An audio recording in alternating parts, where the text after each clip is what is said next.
salaam salaam tey dañu ñëw wax ci loo xam ne ñëpp la jaaxal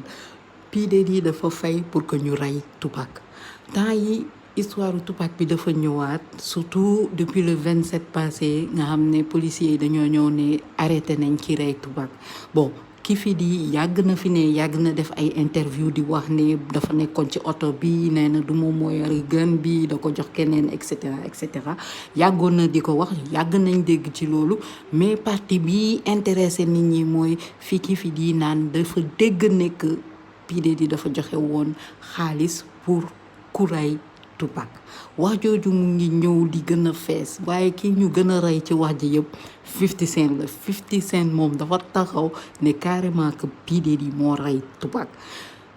lu si seen xalaat te soo leen xamul affaire bi soo leen buggee mun naa leen defaral benn vidéo spéciale kan moo rey Tupac